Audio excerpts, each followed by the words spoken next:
The gunshot shattered the frozen morning air like breaking glass. Elena Moravec didn't flinch. She stood perfectly still in the doorway of the burning courthouse, her wool coat singed at the hem, smoke curling around her like a living thing. In her left hand, she clutched a leather-bound ledger. In her right, a silver derringer, Belgian-made, engraved with initials that weren't hers. Behind her, the flames roared louder. Before her, 3 men on horseback blocked the only road out of Millstone Hollow. The one in the middle, Victor Casper, smiled beneath his thick mustache. His teeth gleamed like a wolf's. "Miss Moravec," he called over the crackling fire, his accent thick as molasses. "You have something that belongs to me." Elena's voice cut through the smoke and chaos, steady as iron. "This ledger belongs to the 12 families you buried in debt, the 14 men whose land you stole, and the woman you murdered in Prague before you ever set foot in West Virginia." She raised the derringer. "Come and take it." 3 weeks earlier, the November wind howled through the Allegheny Mountains, carrying with it the smell of coal dust and coming snow. Millstone Hollow sat in a narrow valley like a secret, tucked between ridges of black spruce and white oak. Population 387, most of them miners or their widows. The train from Charleston wheezed into the station at 2:30, late as always. Dmitri Volkov stood on the platform, hat in his hands, trying not to look as desperate as he felt. He was 38 years old, but looked 50. His face was weathered from years underground, his fingers permanently stained with coal dust no amount of scrubbing could remove. His shoulders, once broad and strong, now curved inward like a question mark. He wore his only good shirt, white, though not quite white anymore, and boots he'd polished that morning until his reflection showed in the cracked leather. The cold bit through his thin jacket. Around him, the townspeople watched from storefronts and alleys, their eyes sharp with judgment and curiosity. Mrs. Olga Petrovna, the baker's wife, stood in her doorway with her arms crossed over her chest, her face pinched like she'd tasted something rotten. Across the muddy street, Deputy Antonin Novak leaned against a post, his badge catching the weak sunlight. He was Victor Casper's man, everyone knew it. Casper owned the mine, the company store, and Novak's loyalty. "Expecting a miracle, Volkov?" Novak called, his voice dripping with mockery. Dmitri said nothing. The whistle of the 215 from Charleston cut through the mountain air, sharp and lonely. Steam billowed up as the locomotive groaned to a stop, its iron wheels screeching against the rails. The platform shook beneath Dmitri's boots. He straightened his shoulders, gripped his hat tighter, and tried to look like a man worth choosing. The train hissed and settled. A handful of passengers stepped down. A salesman with a sample case, a family with too many, children and too little hope, an old priest who blessed himself when he saw the mine tipple looming in the distance. Dmitri's eyes searched the platform. He looked for a woman alone, perhaps carrying a worn carpet bag, wearing sensible shoes, and a cautious smile. He'd sent the advertisement 4 months ago, spent his last wages on it. Coalminer 38 seeks practical woman of strong character for partnership in life and labor. Honest work. Faithful husband promised. Only one reply had come, a brief letter in careful script, promising to travel west and build a life together. The handwriting had been elegant but restrained. She'd signed it simply, E. Moravec. No one appeared. Disappointment settled in Dmitri's chest like stone dust in his lungs. She hadn't come. He'd gambled his last dollars on hope, and now the whole hollow was watching him fail again. He turned to leave. Then the doorway of the last passenger car darkened. A woman stood there, motionless as a portrait, framed by shadow. For a long moment, she didn't move. Then she stepped down onto the platform. The crowd went silent. Even the wind seemed to pause. She wore a deep charcoal traveling suit with burgundy piping that caught what little light at the gray day offered. Her gloves were neat, her boots polished to a mirror shine. A small veiled hat sat perfectly atop hair the color of autumn chestnuts, pulled back in an intricate knot. But it wasn't the clothes that stole Dmitri's breath. The woman carried herself like royalty in exile. Her spine straight, her chin high, her movements precise and deliberate. She was perhaps 30 years old with sharp cheekbones and eyes that seemed to catalog everything they touched. There was something foreign about her bearing, something that didn't belong in a coal town in the West Virginia mountains. Her presence felt dangerous, like lightning on a ridge. Behind her, a porter struggled under the weight of a massive iron-bound trunk, reinforced with steel corners and heavy locks. She moved toward Dmitri, each step measured, heels clicking on the wooden boards. The sound echoed in the stunned silence. When she stopped before him, she spoke first. Her voice was clear, low, and composed. Her accent was educated, Eastern European, but refined. Nothing like the rough Czech and Slovak spoken by the miners. Mr. Dmitri Volkov. He opened his mouth, but no sound came out. She lifted her veil. I am Elena Moravec. I believe you were expecting me. Not not Eva or Aliska. Elena. Deputy Novak's laugh cut through the moment like a knife. Well, I'll be damned, he drawled. Looks like Volkov ordered himself a fancy foreign bride. Hope you got money to match those fancy clothes, lady, 'cause he sure as hell doesn't. Laughter rippled from the store porches. Mrs. Petrovna clucked her tongue and whispered loudly to her neighbor. Dmitri's jaw tightened. He turned to Novak, his voice rough but steady.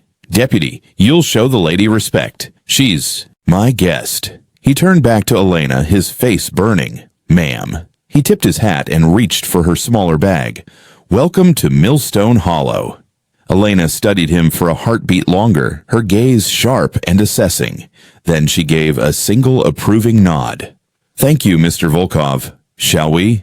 Every eye on the street followed as Dmitri led her to his wagon, a rickety thing with one wheel that squeaked. The porter needed Dmitri's help to lift the enormous trunk. It was astonishingly heavy. They loaded it carefully, and Elena climbed onto the wagon seat. As the mule started down the muddy road out of town, Dmitri could still feel every pair of eyes drilling into his back. He'd wanted a wife. What he'd gotten was something else entirely. The road climbed through dense forest, the sky a sheet of gray above the bare branches. Neither of them spoke for miles. Dmitri kept his eyes on the rutted path. The woman beside him sat perfectly upright, her gloved hands folded neatly in her lap. She studied the landscape like she was memorizing it, not admiring it. Finally, she spoke.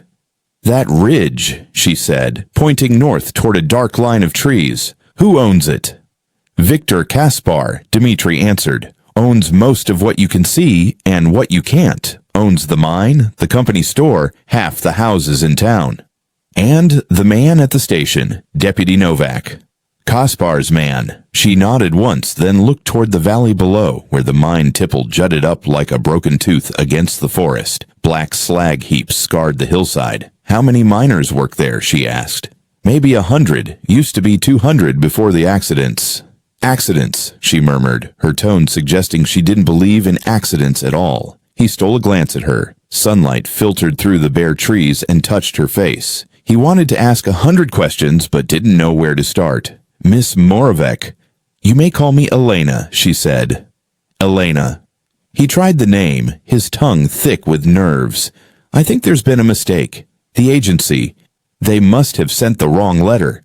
I'm just a coal miner. I live in a 2-room shack. This hollow. It's no place for someone like you. Did you specify a preference in your advertisement? She asked, her tone cool but not unkind. Dmitri flushed crimson. No, ma'am.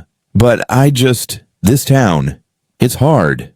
Kaspar runs everything. If you cross him, you lose your job, your home, everything. I can't protect you from that. I am not concerned with ease, Mr. Volkov, she said firmly. I am concerned with the terms of our agreement. You offered partnership. I accepted. He gripped the reins tighter. Partnership? I meant marriage. I don't have much to offer, just debt and a job that's killing me slow. This isn't a life for a woman of your education. You misunderstand, she said, her eyes never leaving the valley below. I am not here for comfort. I am here for the mine. The mine? She turned to him then, and the look in her eyes made his skin prickle. Your mine is the last operation in this region that Mr. Kaspar doesn't fully control. That makes it valuable to both of us. Dmitri stared at her. The wind hissed through the bare branches. Why to you? He asked quietly. Because, she said, her voice soft and sharp all at once. Mr. Kaspar took something from me, long before he took your safety. Before he came here, he was someone else. Someone who burned down my family's factory in Prague and murdered my uncle when he refused to sell. I've been following him for 2 years. She looked ahead again. Now, if you'll help me with my trunk when we arrive, Mr. Volkov, we can begin. The mule plodded on toward the cluster of wooden shacks that made up the miners' camp. Behind them, the smoke from Millstone Hollow shimmered in the distance. Dmitri didn't know who this woman really was or why she'd come, but he knew one thing for certain. Whatever she was here for, it wasn't just to be his bride. Dmitri's house sat at the end of a row of identical wooden shacks, each one gray and sagging. What little paint remained was peeling like dead skin. The roof was patched with tin, and the single window was covered with oilcloth instead of glass. Inside, the air smelled of damp wood and coal smoke. It had 2 rooms, a main room with a crooked table, a cast-iron stove, and a rocking chair missing one arm, and a tiny bedroom barely large enough for a narrow bed and a wooden crate that served as a nightstand. When the wagon stopped, Elena climbed down without waiting for his help. She walked to the door, her boots crunching on frozen mud, her eyes cataloging everything with that same measuring gaze. "Solid foundation," she said quietly. "Stone chimney. That's good." "Good?" he asked, confused. "For what?" She didn't answer right away. Instead, she ran a gloved finger along the doorframe, inspecting it. "Defensible," she murmured. Dmitri frowned. "Defensible against what, ma'am?" "Against Mr. Kaspar," she replied, looking up at him with those sharp eyes. "You said he controls the mine. That means he controls your wages, your debt, and your future. I've known men like him before. They don't stop until someone stops them." He didn't know what to say. Her words carried the weight of someone who'd seen things he couldn't imagine. "Ma'am, I think you might misunderstand. This isn't a war. It's just bad luck and hard times." Elena's lips twitched, not quite a smile. "Bad men make bad luck, Mr. Volkov. You'll see." He led her inside. She took in the sparse room without flinching, the sagging cot, the scarred table, the stove that needed new grating. "You can have the bedroom," he said. "It was my parents'. I'll sleep out here by the stove." "Separate rooms then," she said. "That suits me. Appearances must remain proper, but practicality comes first." He blinked. "Appearances?" "Our partnership, Mr. Volkov. We will announce our engagement tomorrow. The town must believe we intend to marry. Otherwise, Kaspar's men will act before we're ready." "Ready for what?" "For justice." That night, Dmitri lay awake on the cot by the dying stove. He could hear her moving in the next room. The soft click of latches, the creak of floorboards, the faint metallic sound of something heavy being placed down. He wondered what was in that iron-bound trunk. He wondered who she really was. When the gray light of dawn crept through the oilcloth window, he pushed open his door and stopped short. Elena was already awake. She stood at the stove, her traveling suit replaced with a plain, dark skirt and white blouse. Her hair was pulled back neatly. She was making coffee in his dented pot. "I found your beans," she said without turning. "You have 4 days' wages left in that tin under the floorboard. After that, you're out of money." He blinked. "You went through my things."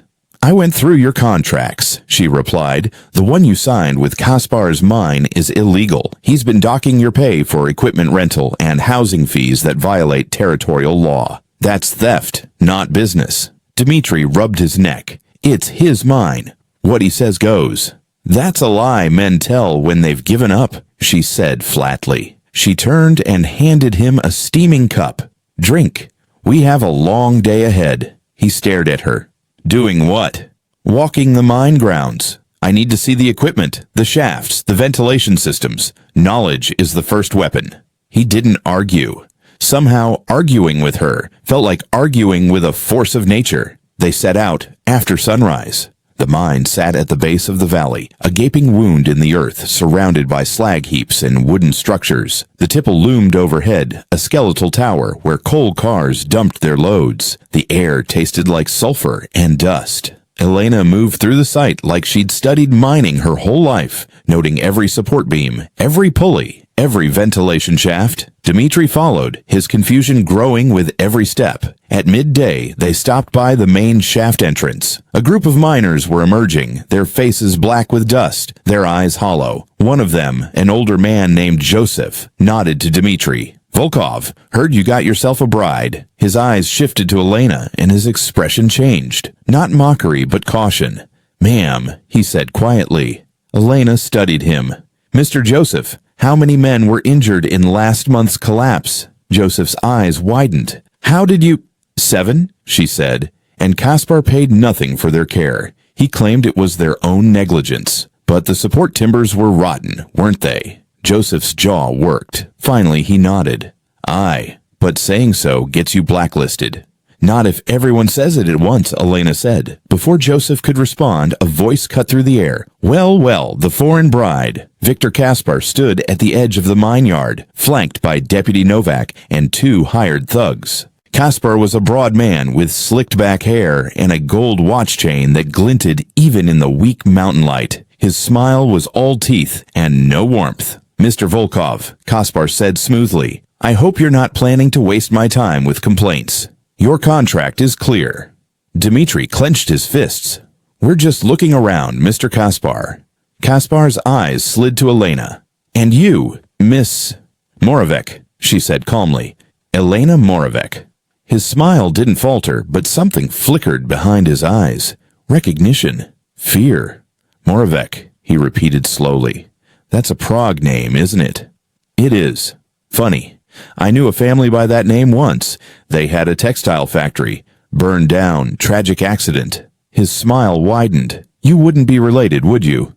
Elena's expression didn't change. My uncle owned that factory, and it wasn't an accident. The air went cold. Kaspar's smile vanished. Careful, Miss Moravec. Millstone Hollow doesn't take kindly to outsiders making wild accusations. I don't make accusations, Mr. Kaspar, she said. I present evidence. Novak's hand drifted toward his holster. Dmitri stepped between them. We're leaving. Kaspar's voice followed them as they walked away.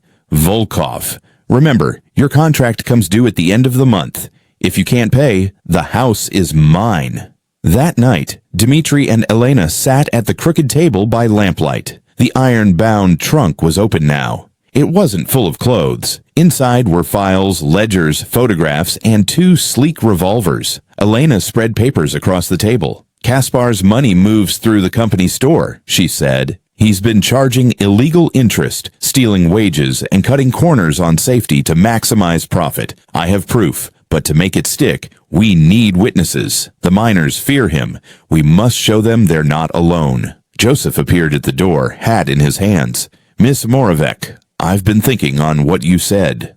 And I'll testify. If you can protect my family. Elena nodded.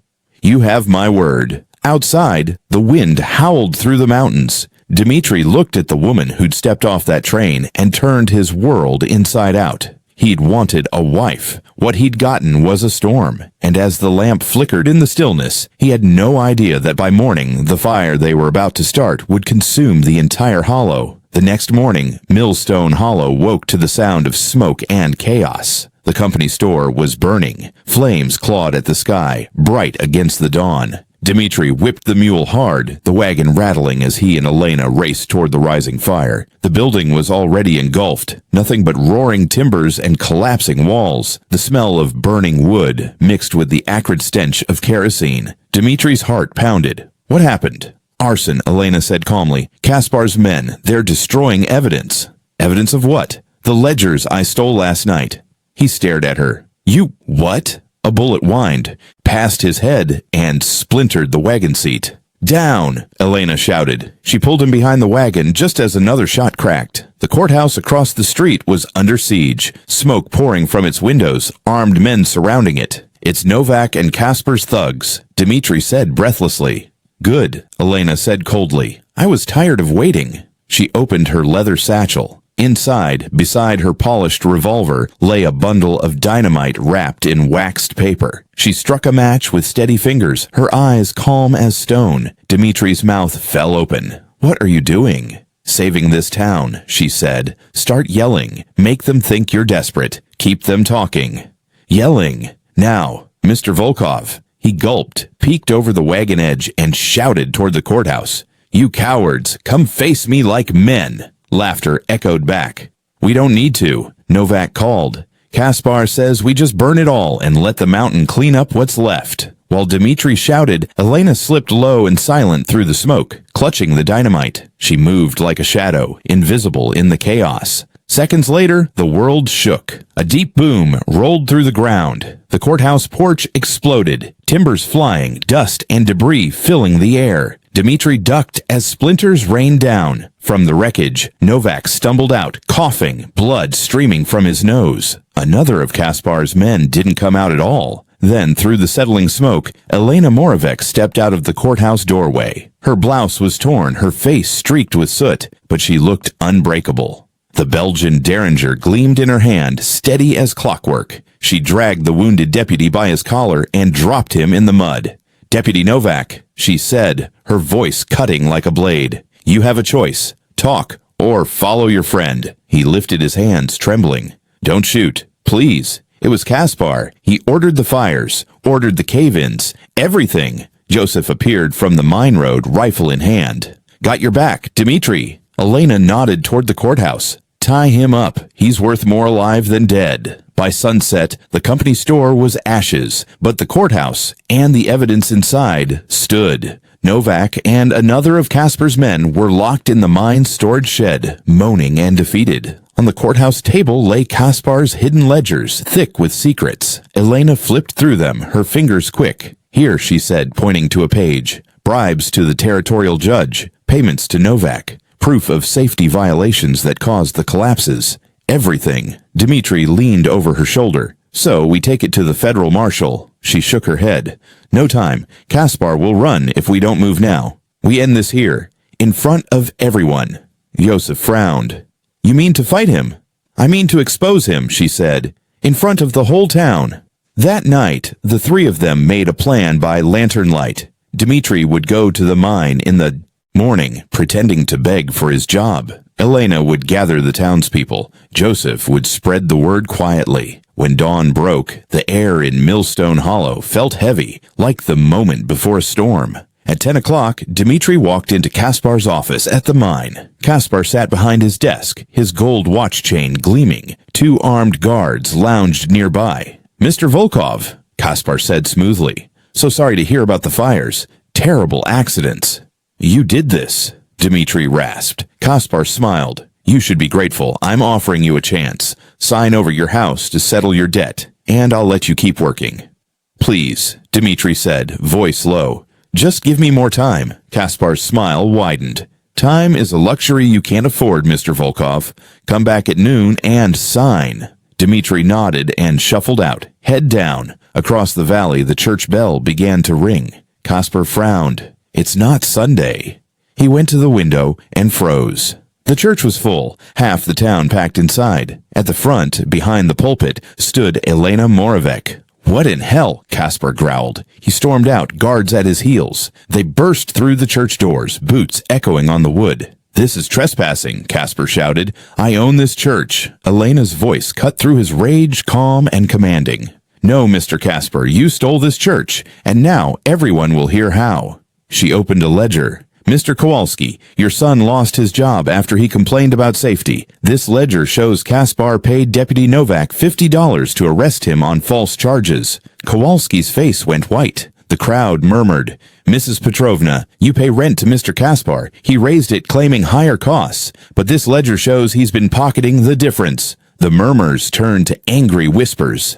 "You lie," Kaspar shouted. "You're nothing but a foreign agitator." Elena met his eyes. "My name is Elena Moravec. I am a private investigator hired by the families you've destroyed, and this ledger holds proof that you, once known as Victor Lazar, murdered my uncle in Prague and fled to America under a false name."